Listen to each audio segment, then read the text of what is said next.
Welcome to Sunday school. I know you've all been looking forward to it. You're all dressed up. Constance wanted me to wear a tie this morning, but it's not crazy hot yet, but it's going to be. It was 114 officially in Sacramento yesterday. Uh, and it was at least 5 degrees hotter here, and that's really too hot. Today I'm going to take my computer down to the coffee shop where it's air conditioned, at least for a couple of hours. Gee, just to stay alive. Uh, so I've been blowing off all sorts of things. I had a little interview this morning that I put on my phone calendar, and I've been blowing things off right and left. I'm a mess, but I thought I'd do something fun this morning for Sunday school, and read you a little something that's one of my absolute favorite little tiny poems by Aleister Crowley called "The Devil's Conversion." Now, it's from the book Conks on Pox. You can see the title, Conks on Pox, if you read those letters. You see Conks on Pox. Anyway, it's a collection of things that he wrote. None of them any later than, I believe, 1904. Okay. So it's early Crowley. Now, if you're a Crowley student, like me, you've probably run into people that can't immediately grasp why all of this devil, satanic sounding, crazy, dark, apocalyptic, biblical beast, what all this has to do with holiness and and spiritual evolution and enlightenment and heaven and God and all of that. How can all of that scary stuff be attached to all of the things that we normally associate with goodness and light? And so it's a little hard to understand that the messenger, in this case, Aleister Crowley, had the most delightful and playful, and at the same time deadly serious style. Seeing truth, it's almost like if you can't see the ultimate light in the darkness, you're not going to see it at all. You're not going to see it ever. If you can't find God in the devil, you're not going to find God. Okay, it's as simple as that. And Crowley grasped that and then just rubbed it in people's faces, thinking that, oh boy, I'm going to get the Zen-like subtlety of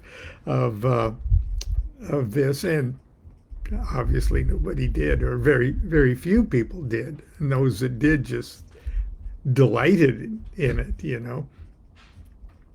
But that's sort of brought out in this. It's in the section called the Stone of the Philosophers, and which is hidden in the mountain of Abiagnus. And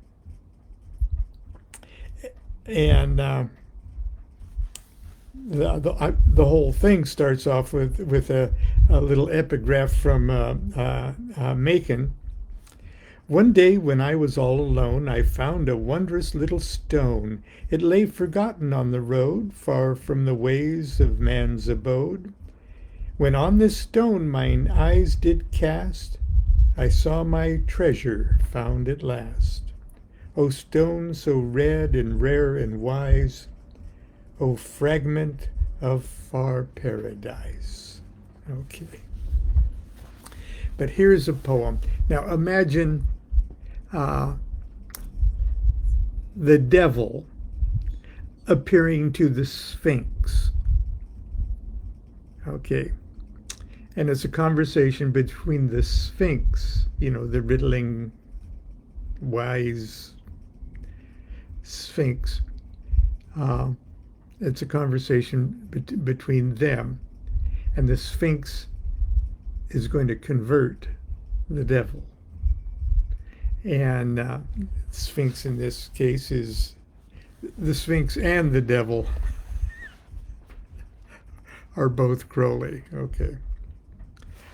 The devil's conversion.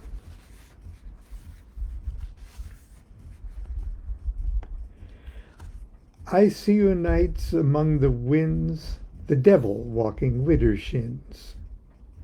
As stony silence as the Sphinx, I sit upon sandy links and listen to the glittering spell of Asmodee, the goat of hell. So it's Crowley sitting silent as the Sphinx, okay, listening to the devil. He conjures up the night of gray and cardinal in Dahomey, where before kings and caboceers the flaming cat of hell appears. Where witches whirl their flapping teats, still shrieking to the dim drum that beats its monstrous call to flesh of man, hissing and bubbling in the pan. Hua is God. It's spelt to me. There is no other God than he. He conjures up the seas that swell before the hosts of Gabriel, between the lights in ibis flight, who whirls the sword and scales of right. The tall ship strikes, the rending roar of death devours the horrid war, where men dash women to the deck, leaving children wailing on the wreck. Behold, the lightning's jagged flash spell out the signal with its lash. Hua is God. It tore the sea. There is no other God than he. He conjures up the greasy glare of Rupert Street by Leicester Square. It's like the bad part of town, okay? Whose sodden slaves sweat and paint sicken the soul and make it faint, build of the slimy scales of vice, one concentrated cockatrice. Think, laughs the devil, everywhere is Rupert Street by Leicester Square. True, I replied. It spells to me, there is no other God than he. He conjures up the loathly rout of Christians crawling in and out, a sight as lovely to the wise as maggots in a maiden's eyes. From chapel, church, and meeting room, from brothel, hospital, and tomb, from palace, gin shop, workhouse, prison, factory slum, their slime is risen. The devil said, bestir thy wits, spew out these dicentric. And then he was going to say dicentric something. It's a pity, thus I cut him short. Your boyhood was so badly taught. The riddle's simple, here's the key. There is no other God than he. He conjures up the universe, men bitter bad, women worse. The white, disgusting pan is shown, filth from spirit to the stone. Read that, he yelled. Your eyeballs squint.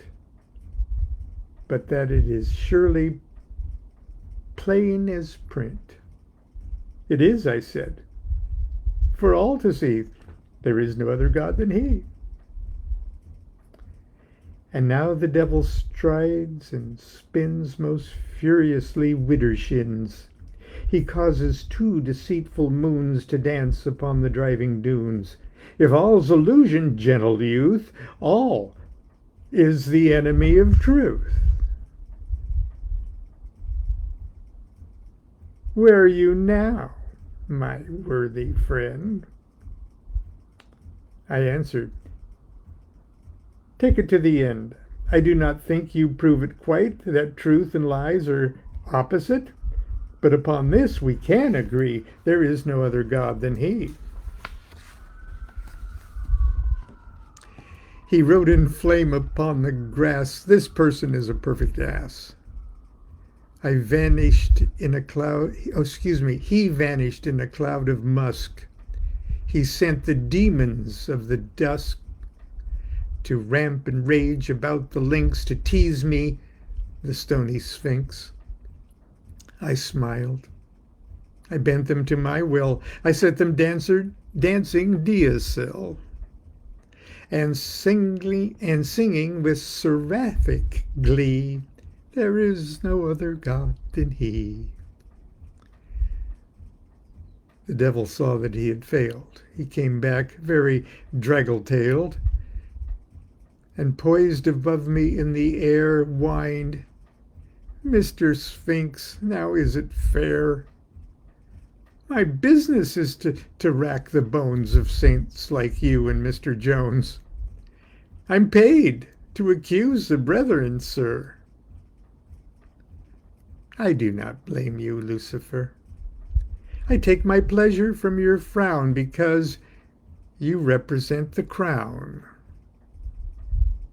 And all your prattle means to me there is no other God than he. The devil seemed to see the point.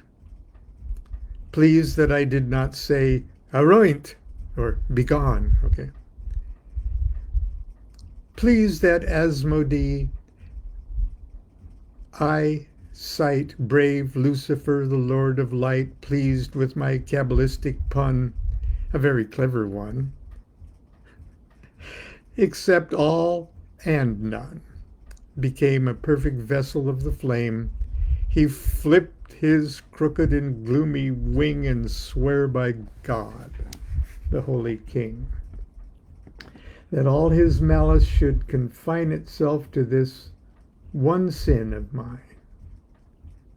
And this alone, when neophytes, confused by the excess of light, perceive not what they ought to see, there is no other God than he.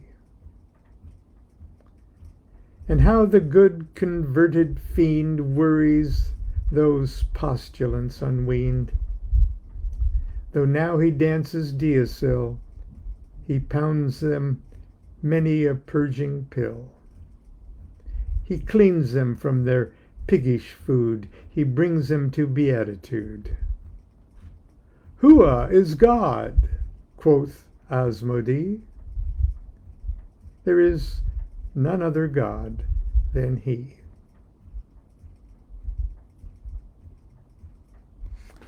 It's very close, and like all poems, it's good to read them many times before you really find out the voice of the poet itself. Anyway, that sort of, in a sense, explains the paradox of at least modern thelemic magic and its surface scariness, and it's with a heart of pure gold. Anyway, that's Sunday school for today. Uh, Try to stay cool, and I'm going to reschedule my my interview before the heat gets to my head again today. Until tomorrow, continue to be good to yourself and be good to each other. Do what thou wilt shall be the whole of the law. Love is the law. Love under will.